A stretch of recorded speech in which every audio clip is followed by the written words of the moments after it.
Hello, everyone. Welcome to the our social change career series. We're excited today to be joined by Chera Reid, who's with the Kresge Foundation, is going to share a little bit of her career journey, which has ended in philanthropy, but definitely has gone through the nonprofit sector, higher education, and really looked at a variety of issues related to education and access. And so I'm joined, as typically, by three or four of my colleagues at the sister group, and they'll get a chance to ask questions from a technical standpoint.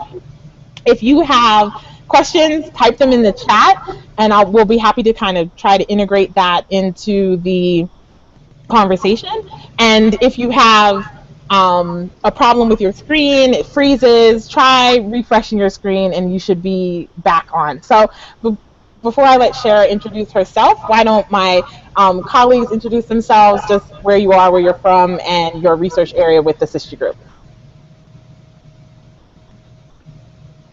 Okay, I'll go ahead and start. I'm Heather, and I'm calling in from Spokane, Washington today. And my research area is focusing on women with the prenatal diagnosis of Down syndrome. Thanks, Heather.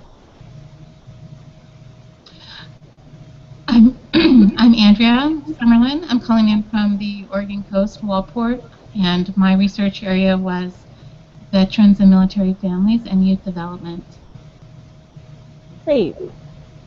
Last but not least. Hi, good afternoon, everyone. I'm Catherine Page. I'm calling in from my hometown of Madison, Wisconsin, but I'm typically an East Coaster now. I live in Florida, spending the summer here. My area of research is homeless victims of domestic violence. Great. So again, I have worked, I guess, in some ways. Chera was on our advisory council for the Alliance for Positive Youth Development when she was based on the East Coast. And we jokingly, before we started the conversation, have a friendship that exceeds just the professional. So I'm really excited to have her share a little bit about her background. But why don't you introduce us to Chera? Sure. Can everybody hear me okay? Give me a thumbs up or nod. Okay, terrific. So thanks, first of all, Sanera, so much for inviting me to join this conversation with you all. My name is Chera Reid, and I'm the Director of Strategic Learning, Research, and Evaluation at the Kresge Foundation, which is headquartered in metropolitan Detroit, Michigan. And our work here is all about improving opportunity for low-income people in cities.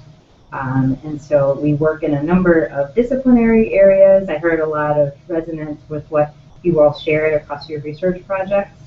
My own sort of background, how I came into this work. As Sanera said, my work has largely been focused on educational access issues and issues of professional access for low-income people and people of color. And that is definitely the through line in my work. I started my career working at the University of Michigan, actually working on sort of student leadership programs, and then soon after moved into working to identify promising people of color who might go into careers in education, particularly in underserved areas, and also both in K-12 education and in colleges and universities.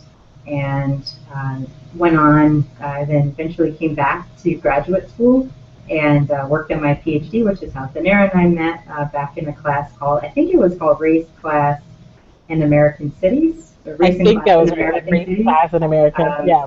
Interestingly, both Sanera and I were studying in the, well, we're not studying in the Wagner School of Public Service. So we were these like two random women who had found our way into this class that you have to have like a special code to register for. I don't know if you all have ever had the experience of like really wanting to get into a class, and you know, you have to like find your way through like the maze and tunnels to like actually get to the thing. So we both had found our way to the thing, this course, and just really hit it off, you know, and realized we were both kind of charting our own professional pathways. And so, you know, just really started to build a friendship from there. And so I did earn my PhD in higher education from NYU back in 2012. And then since then, I worked a couple of jobs in New York City, one focused on low-income and first-generation college students and connecting them to professional opportunities, internships, like you all are doing, connecting them to internships and into the careers that they, really the careers that they're choosing. And then worked at a big evaluation firm for a couple of years in New York City, which is where most of my evaluation experience comes from. And then I came to the Kresge Foundation. Again, we're focused on expanding opportunity for low-income people in cities. And I came in as a program officer focused on higher education, which is, again, my content area, my strong content area. And just about 7 months ago, I was tapped to move into the new role that I have now, which is, again, Director of Strategic Learning, Research, and Evaluation. It's a big job.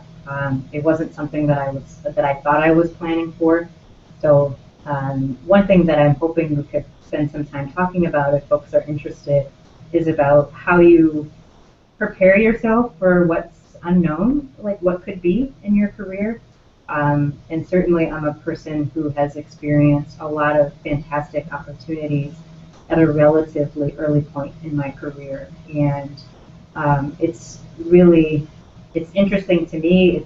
I've been finding that the ceiling of what I thought was possible professionally just keeps coming off. And so, there's a sense space of uncertainty that comes with that. And so again, I'm just really interested to talk with you all about not only what I've been up to professionally, but sort of how it's going and sense making around all of that, which in some ways I think might be of even more service than telling you about what I do. Yeah, I think, it's interesting. We've kind of had that conversation about how you ended up in this role and how it varies from, foundations and philanthropy are an area that a lot of people may strive to work for, and that door often seems like further or harder to get through. To just kind of frame the Kresge Foundation, you talked a little bit about the focus. You mentioned to us that you have a little presentation about where evaluation and research sits within the foundation, because I think particularly people tend to think about the grant making or the giving that foundations do, but a lot of it is also kind of leading the way that we understand the problems that your programs that you fund are facing, and evaluation and research, it should be a core part of philanthropy. So maybe providing us a little bit of that background, if we can figure out the technology. Yes. I think I got the technology. So I hope, fingers crossed. So first thing, the Kresge Foundation, so what are we all about? I often share with folks that, actually, let me back up. So the Kresge Foundation is a private national foundation. And as a foundation, our primary purpose, and this is some of it's a little technical, our tax status is based on the fact that we have assets that we donate annually toward charitable causes, and so to nonprofit organizations all over the country and in South Africa, interestingly enough. And so the Kresge Foundation was founded in 1924 by Sebastian S. Kresge, who was the co-founder of the Kresge 5 and dime stores. I wasn't old enough to experience sitting at a Kresge 5 and dime, but I've heard a lot about them, and I do know of Woolworths, so it sort of was a Woolworths kind of a 5 and dime general store. And when Sebastian eventually sold the company to the group that then became the Kmart Corporation. So people often ask, oh, so are you Kmart's charitable organization? And we're not. We actually don't have any ties other than our founders, our benefactors' ties. We don't have any ongoing relationship with the Kmart Corporation. We are, again, a private foundation with just one benefactor, Sebastian S. Kresge. And very simply, his mission was to promote human progress, which we love for lots of reasons, one of which it leaves open the possibility for the dimensions that our work might take on over time. And so for 80 years as an organization, we just made one kind of grant, which is called a capital challenge grant. And that is, capital in this case means buildings, physical buildings, or rooms or parts of buildings. And so for 80 years, we did a lot of benevolent, benevolent giving that was about building buildings at arts organizations, cultural organizations, museums, and hospitals, public sort of public institutions, as well as lots of private colleges and universities. We were kind of issue agnostic. It wasn't about a social mission of the organization, who benefits. So there are lots of private, like elite colleges that have Kresge buildings or rooms within them, because we really didn't have a specific emphasis on a social mission, if you will. And then 10 years ago, we just celebrated last week our president and CEO, Rick Rapson's 10th anniversary. So Rick came in 10 years ago as our new CEO and president with the ambition to, in support of our board, to transform the organization. So for 10 years, we have been like transforming, changing in big ways. And we reformulated, reconstituted really as a strategic philanthropy, which means that we have very clearly and tightly defined areas of grant-making work. And they are fairly narrow, and they're about sort of the way that we believe that we can make the biggest difference in the world that we're working in.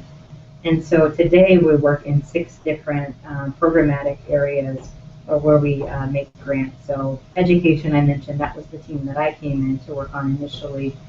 We have a program in arts and culture, which is focused on creative placemaking, which is sort of a sub-area within the arts and culture and design world, often inside community development practices. We focus on environment, and we're really interested in climate resilience and asking the climate question across community development work. We are really also focused on health and human services, 2 areas where there's a lot of interplay. And the human services work is about supporting largely multi-service organizations and kind of game-changing organizations who are doing the business of providing human services really differently and who might influence that field. Our health work is focused on population health and what they say like the upstream factors related to population health. And then our Detroit program is really multidisciplinary, but really focused on the city, the place of Detroit.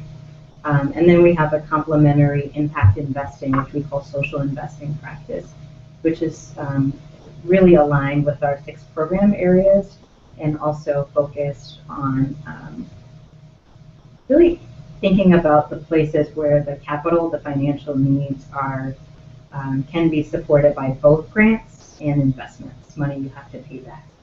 And so we are one big, usually happy, very messy family, if you will, in terms of our grant making and social investing work. And again, we've been at it for about 10 years. And I think part of like where my position came from is as we have grown as an organization, and we've grown since I've been here for 3 years, from having about, I think, 70 people on staff to having about 100 people on staff. In that time, we've been building out a number of functions that we knew we kind of needed and wanted, but we hadn't put the resources behind because we were really focused mostly on the programmatic work, getting like our human resources function like really going and working for us. And so the learning and evaluation work that I lead here is really about greater accountability to the sectors in which we work, so both the fields as well as the philanthropic sector, the nonprofit sector, and also about learning, really very clearly about sort of asking the question, okay, so what? So what did we learn? What did we make of that? The meaning-making kinds of questions. And what do we do with that, moreover? So the work is about connecting data, insights with action, like real decisions that are in front of us that we need to make. So I will share my screen so you can, let me cue it up, make sure it's here. see. So I'm going to share my screen so you can see the learning and evaluation deck that I have shared with our board a few months ago. And I'm not going to walk through all of it, but there's just a couple things that I want to highlight. So I mentioned that my work is really about connecting learning with action. And that happens within our 5 values as an organization. And the work on the right-hand side you see is about expanding opportunity for low-income people in cities across the country. And we also work a little bit in South Africa. We can't focus on everything, so we do have to set particular priorities in the work and which have a set of underlying principles. What I will focus on here is, in this slide, is about the operational priorities for the work. So when I think about where I spend my time, there are like 3 main buckets of work. One is evaluation, which is what most people think of as like, this is the third-party evaluation. We hire different consulting firms, practices to work with us to really understand what's happening in areas or within high priority in our work.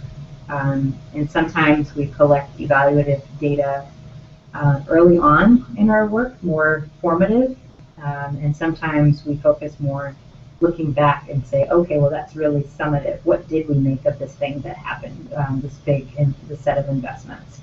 And I work with all of our program teams on that in our social investment practice. Strategic learning, as a strategic philanthropy, as I described, we are really committed to continuous improvement, and we always ask ourselves the question about our grant making: is this the highest and best use of the resources that we're entrusted to steward? And part of how we hold ourselves accountable is we have formal strategy review and strategy refresh processes every 3 to 5 years. And within that work, we look at the landscape, the social and political context in which our work is taking place. Are there big changes?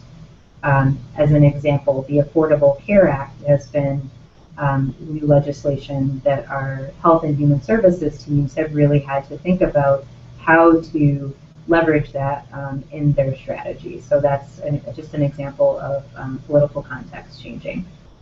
We spend a lot of time reflecting on lessons learned. We do a lot of convening, like really targeted organized meetings. We do commission external evaluations, as I mentioned.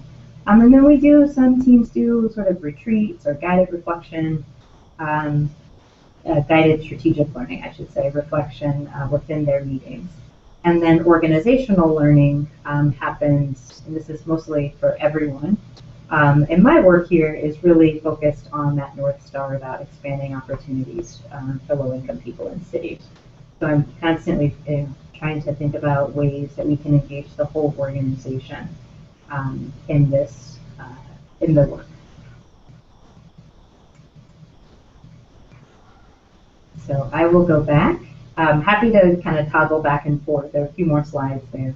But that gives you kind of an overview of like what does it mean to be the director and new director of learning and evaluation here? Like, what do I actually do with my time?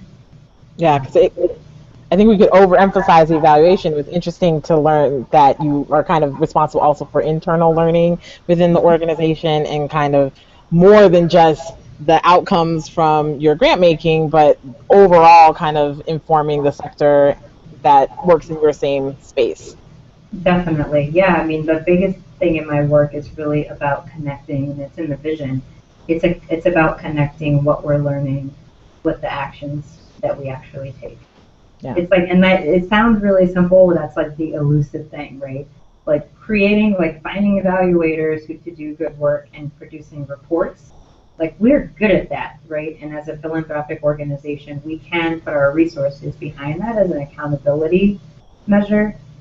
But we need to be able to do something with that. Like, they should be informing our work and supporting the work of the larger nonprofit sector in the issue areas that we're focused on. So Yes, definitely. The work is about evaluation, and it's very much about learning. Great. So I want to give my colleagues a chance. Do any of you have questions before I jump into another question? Or if you're in the audience and you have a question, feel free to type it in the chat and I'll try and incorporate it into the conversation. But those on the live call, nothing yet? All right. So Shara, what do you think?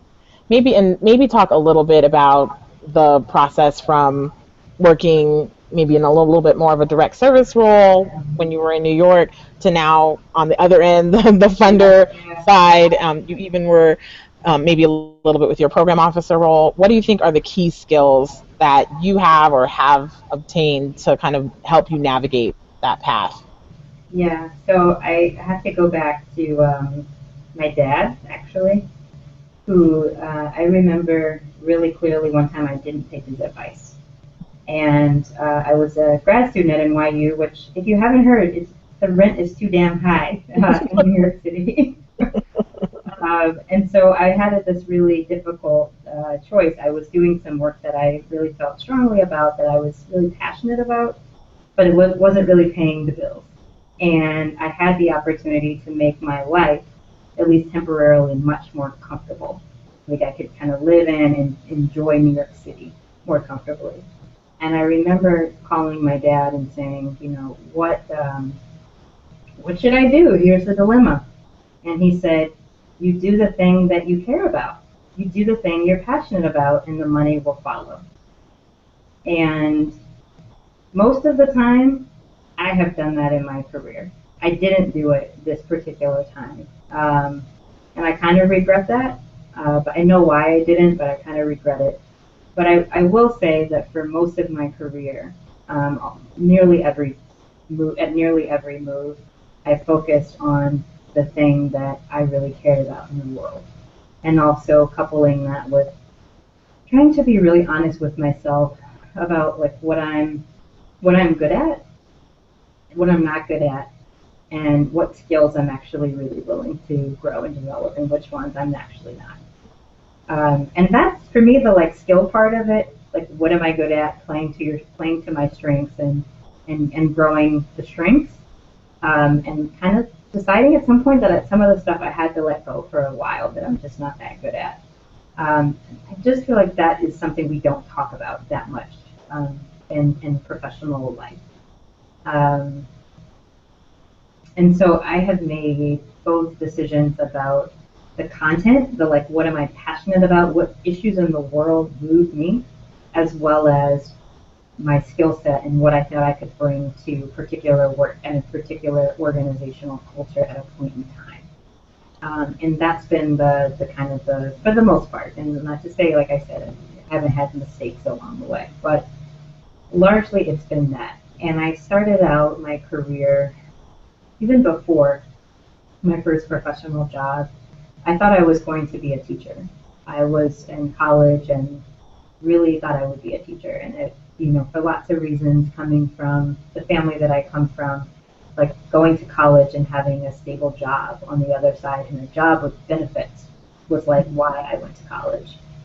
And so then I went to a school, University of Virginia, where a lot of people were focused on making a lot of money. And teachers don't make a lot of money generally. And so I used to get this feedback from my classmates like, oh, you want to be a teacher, that's nice. But it was like, and you will be a really good teacher, but in sort of paternalistic, demoralizing way that I couldn't quite put my finger on at the time. And so I did not become a classroom teacher, but I knew I was interested in working in education and continued to get this feedback about, well, isn't that nice? That's nice for you. And so especially like in the first handful of years in my career, staying with my commitment, my purpose, was really hard at times because I was getting feedback from peers, and peers mean a lot, especially when you're new at what you're doing and when you're young, right? And still mean a lot. But I was getting this feedback that like somehow what I was doing or choosing was, in their eyes, less than, or not a good use of my time, or whatever the case. But was less than supportive, I'll say. But I kept doing it. I kept staying with what I cared about and kept working at the things that mattered to me. When I went to grad school at Michigan to do my master's in higher education, I was really committed to working with students. And I remember the president of a major professional association was in town to do like this brown bag lunch. And the director of my program at the time had us go around and introduce ourselves. And I said something to the effect of, I don't know what the job title is that I want down the road, and that's not as important to me, but I know that I really care about students. I know that I really want to see people who haven't had all the opportunity have more opportunity, and a couple of other things. And the program director said in front of everybody in that room, she's a first-year master's student. And so I say all of that to say, again, like my experience has been, especially earlier in my career, that staying with my purpose and staying with my passion hasn't always been easy. But I've generally pretty much done it. And I think my dad is right that in the long run, like I've had these really amazing opportunities that have come to pass. And I think that part of what that is about, sure, there's a part about like sort of preparing myself so that I could be ready when the moment strikes. I think the other part is that people really do see that I lead with what I care about in the world, and that I have become over time more practiced at recognizing what I'm good at and continuing to build what I'm really good at and what sometimes some points what feels natural to me. But I guess that is my experience. Part of my experience that's really resonant, and also my advice, which is about staying with your purpose and expecting that not everybody's going to be on board with that, but that in some ways it doesn't matter, because it does matter, but doesn't matter because it's you and it's what you care about in the world. And if you can stay with it, I really do believe that people will see that, will recognize that in you. And it does take time to like land in places where your strengths, the mission that you have for yourself is really aligned with where the organization's going. I've definitely been through that as well. Like this organization is not going where I want to go. Been down that road. That it's what you're saying probably resonates really well with our students, because the majority of our interns are MSW students, and I know as someone who got an MSW, you often get the, oh, that's nice, you want to be a social worker, that's nice. And I think it's that same kind of patronizing tone that comes when you say you want to be a teacher. It's like, oh, that's nice. You're giving your soul to never make money or to be in charge. And I think the other piece that probably resonates is the majority of our interns are also interested in kind of the macro side of social work, this kind of big picture view. And you started out very much in this micro viewpoint of looking at your impact around education. Like, I want to work in the classroom. I want to work with kids. And I think most social workers enter with, I want to make a difference. I want to work with individuals. And then they get in the field and they realize, I can do a little bit more if I understand how these systems fit. And so you go on to look at higher education and the systems that are around it. And your role now in, how much more macro can you get than the people who invest in the systems that work with these individuals who are affected on the classroom level. And so there is that piece of recognizing that you're still working with students, you're still making a difference around educational access. Your role is a little bit different, but you probably never envisioned this when you entered at the University of Virginia and we're thinking about entering education. And I can say, when I entered social work, I wanted to work with teen moms. I wanted to specifically create opportunities for young mothers to be able to stay on course with their peers, and completely different from where I am today. but I work with organizations that do that work. And so I love what you said about just kind of staying close to your passion and the opportunities, some that you never imagined Mhm. will cross your path. You and I have had this conversation, and I think, particularly in philanthropy, it's not often that you meet someone who is a woman, who's a woman of color, and who is a woman of color who's under 40.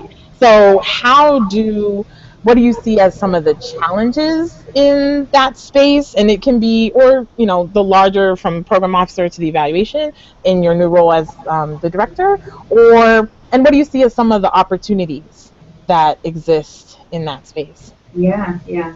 Well, I think one of the things that people say about philanthropy all the time is that if you know one foundation, you know one foundation.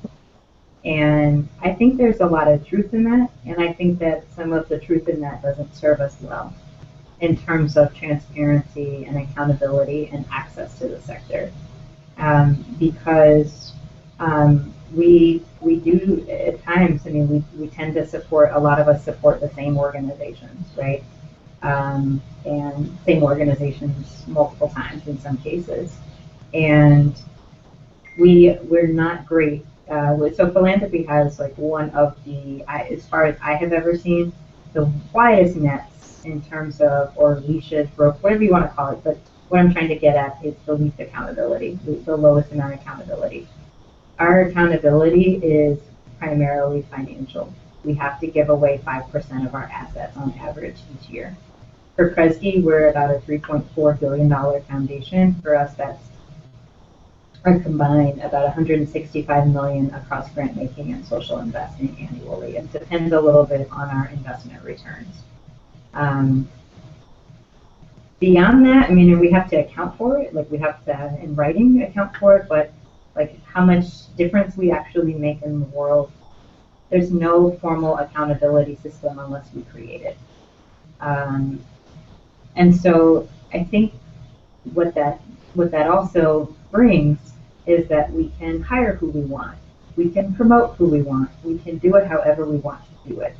And so the ways that we get feedback and hold ourselves accountable as a sector are become really, really important. But we create the value for those things. And then I think like how that translates into like how do you even like get a job doing this kind of stuff?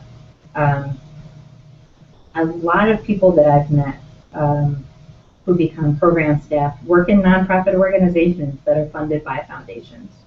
So essentially what I'm saying, like what I was saying before about really leading with your purpose and staying with that, a number of people that I know were doing that. And they really got to know their program officer, program director, and then when positions opened up, people recommended them. A lot of things come through. In addition to being posted publicly, a lot of things do happen, word of mouth in addition to that. So how you get to the short list, often a lot of things are word of mouth recommendations. And so I know our organization, we really value direct experience with in communities and work that serves low income people. That is considered an asset here in terms of experience.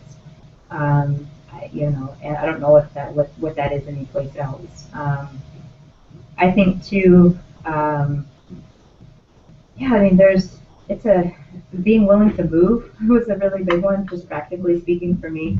Panera and I both lived like right in the New York City, like metro area across the water in Jersey City for a time. And this job I have is in Michigan. That's far. I'm way away from where I live. And so a number of jobs when they do open up in philanthropy will sometimes require, you to consider, relocating. That is sort of what it is. And I was at a conference about last year and listening to a panel of CEOs, philanthropy CEOs who are all people of color. And there's not a lot, I mean, really not a whole lot, but enough to have a panel, which is a big deal for our sector. And one of the things that folks were saying was, hey, so-and-so, if I have a job at my organization and you say you want that next position, You want to go from this to the senior, whatever it is, or whatever that opportunity. When I call you and tell you that I want to help you get onto that short list, I need you to not say to me, I can't move to Arkansas. I need you to say, tell me more. Sounds interesting. How do I apply for that? And so, I know that that's not always practical. Like I have a family and it's a big deal to relocate. But that is one of the lessons that I have learned too about this work is that not only does it working in this way like push us in terms of our like relationships and does it sort of call us to really have strong relationships. It also sometimes means that we have to really weigh the professional opportunity with our sort of personal lives and our comfort and consider what we're willing to do or not do.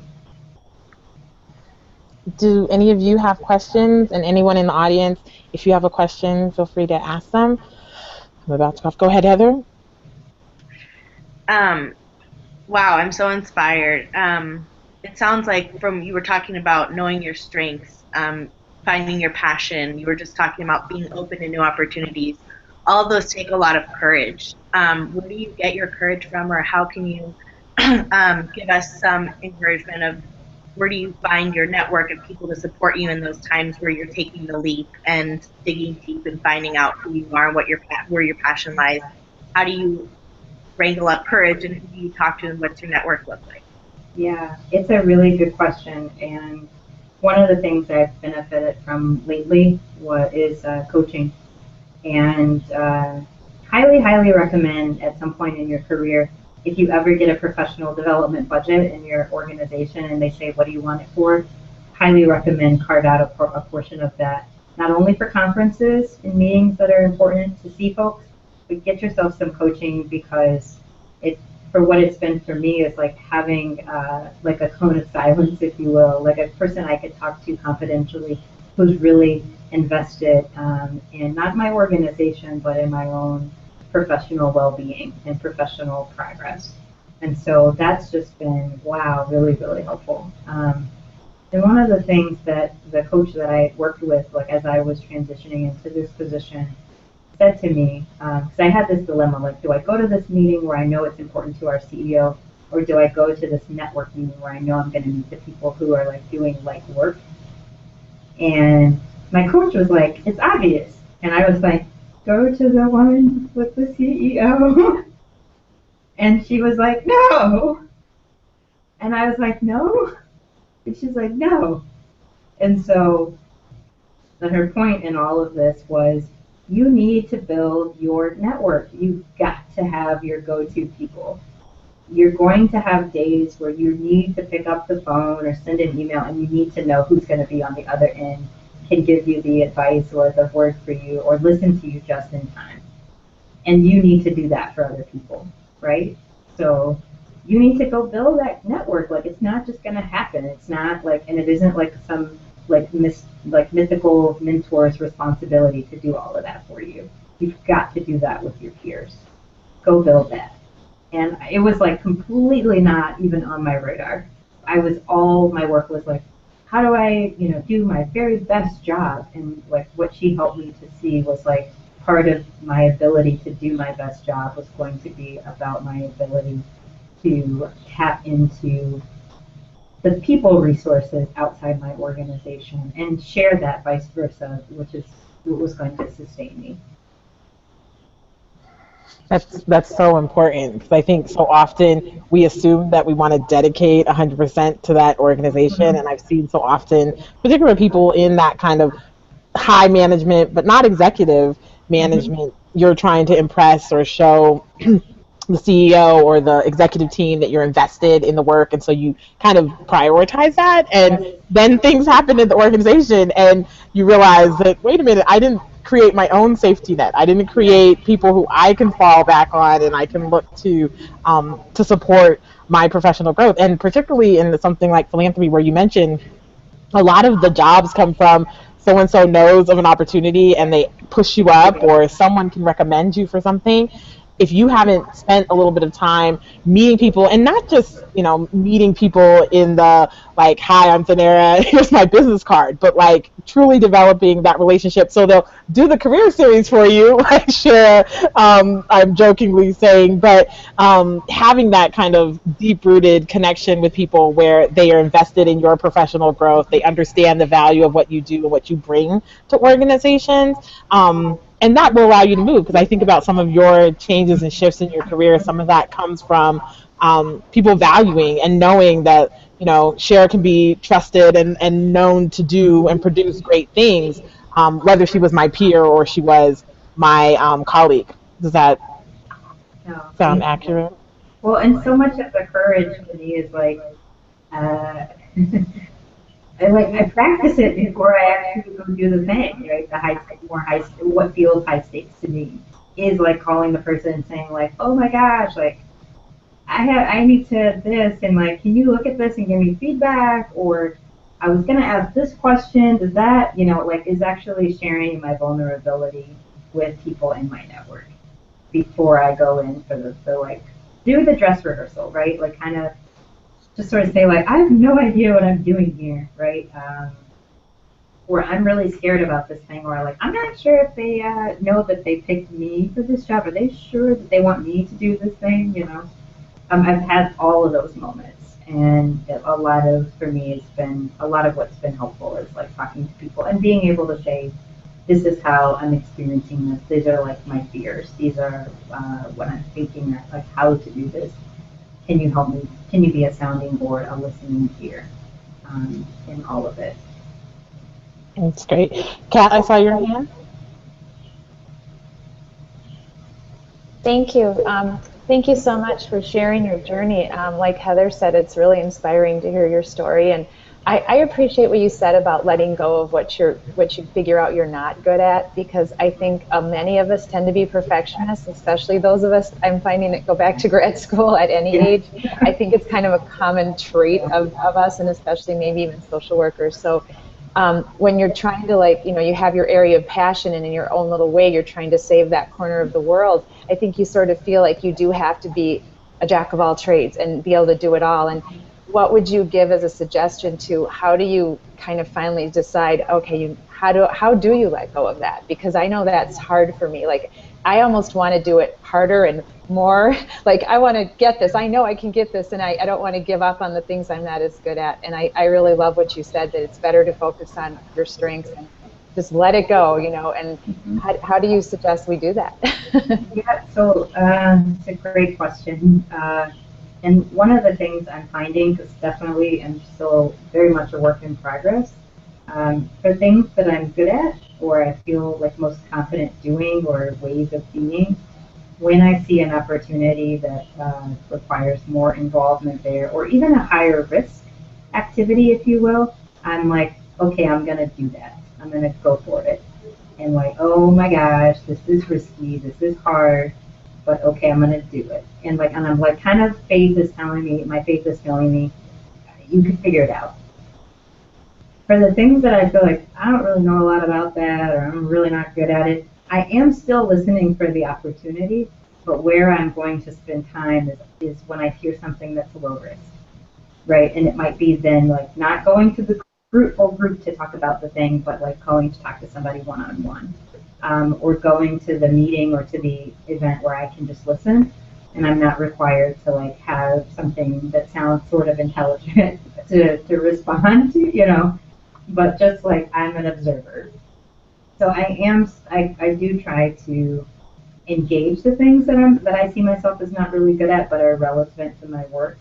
But the things that I find that I feel most confident doing, that's where I'm saying, okay, you have to do it. And I'll give you a really micro example of that. So the Orlando massacre, terribly tragic. And we have a staff meeting every week here, every Monday morning. And the meeting is happening, it's going along, and I like lean over to a colleague and she says, I'm just not doing that great. And we have this tiny side conversation about Orlando. And I say, I think we need to like pause and like and acknowledge that this tragedy happened, and maybe a moment of silence. And I leaned over and said, do you think it would be out of order if I just did that or suggested it? And she says, no. And so people tell me in my organization that I am a compelling speaker and that I'm a compelling speaker within the organization. And so I didn't ask, but at the end of the meeting, when it was, hey, are there any more comments or anything? It was like 100 people.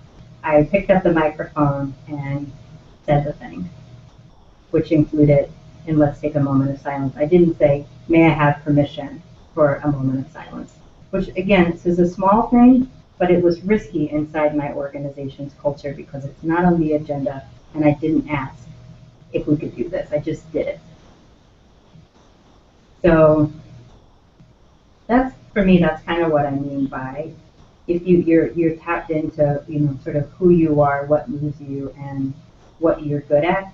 When you see the moment, even in the small scale, when you see it, I'm practicing just doing it, just leaning into it, while continuing to kind of be an observer and a listener on like stuff that I suck at. And it's important to recognize those things too, I think. Other questions that you all have? Anyone else have something? Someone from the audience have anything that they'd like to add? So, Chera, what would you say you said quite a bit of advice and tips throughout the conversation, but what would you say is like one key piece of advice, particularly for someone maybe who, you have a PhD, so you're a little bit more advanced in your education than this group right now, but what would you say maybe as you were finishing your master's would be helpful or as a piece of advice for kind of the next step in your career? The next step, piece of advice for next step in your career. I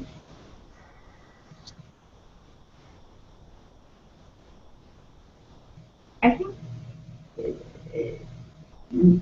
getting as close as you can as you move through different professional positions to when you still have work to do at that place or in that position or in that, in that organization, and when it's time to have your off ramp and to go into the next thing is really important. I am of the mindset that earlier in your career, first 20 years even, you don't want to have had one job, right? You might have moved within an organization, but you definitely, if at all possible, want to have some mobility in your work. Greater degrees of complexity, management responsibility, whether projects or new titles, but hopefully some combination of the two. And it's hard. I think the transition stuff professionally is really, really hard.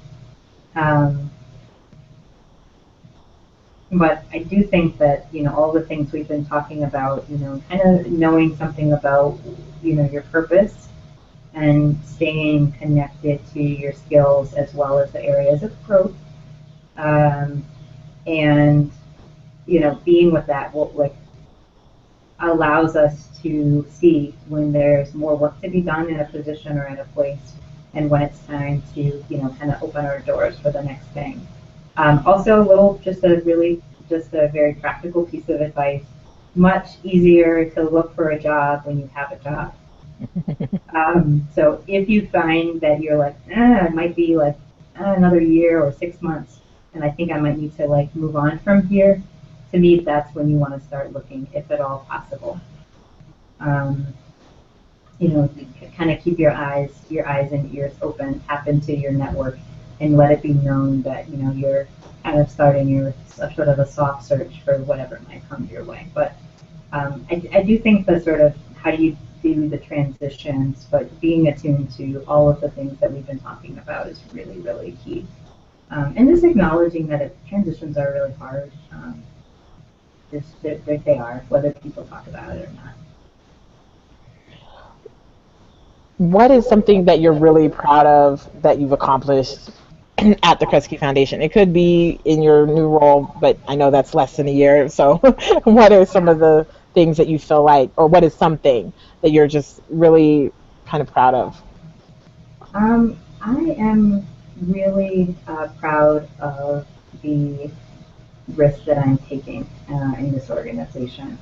Well, they feel like risks to me, and what I've what I've come to realize is while I'm not in our C-suite here, my position has more influence than I initially even acknowledged, and having that inside the an organization like this one with the kind of assets and influence we have is a big deal. And so I also recognize that the way that I see things and experience things are not the same as everyone else. Like I really do experience like, oh, this is like why you have like why diversity is like a good thing on a team.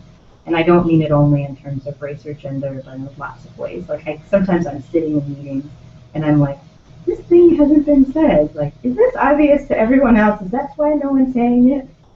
And then I'm like, oh God, I have to say it. Like, say it, because I've been practicing doing that. And so I say it, and then people sometimes are like, oh,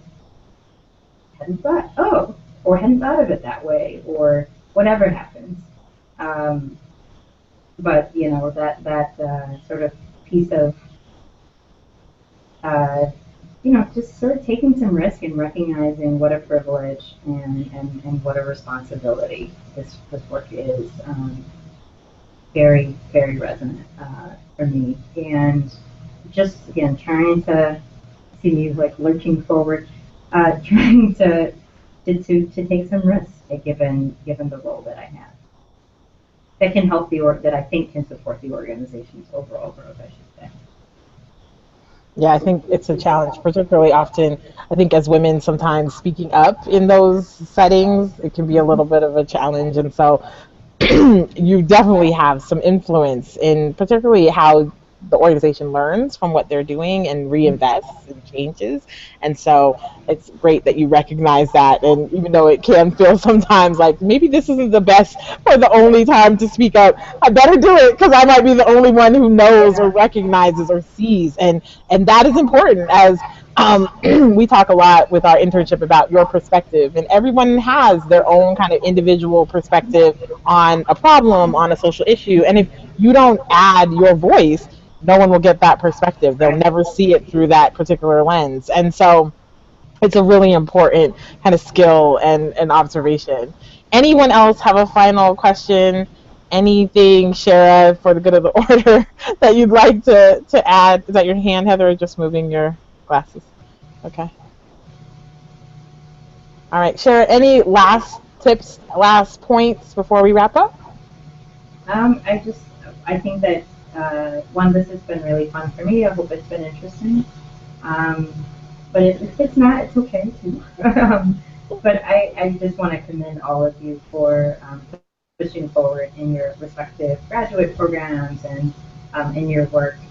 I know that I admire the work that you all are doing. Daenerys told me a little bit about it, and I think that it's maybe cliche, but like be the change you wish to see. Like I think we all play a role in that, and it's just good to be reminded by people who are doing that in their own corners of the country and in their own way. So I just appreciate your time and your questions and just engagement here. So thank you.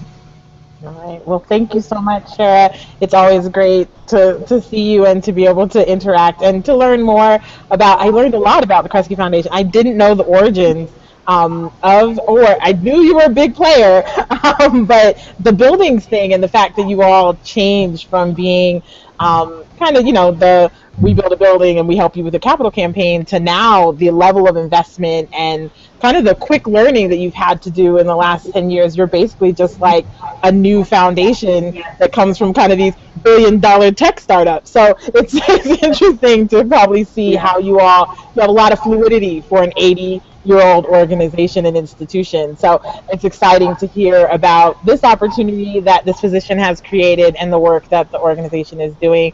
We're really excited to have you as part of our series. Thanks everyone for joining us. We'll see you next month when we talk to Sally Purdy from the PACE Foundation. So take care.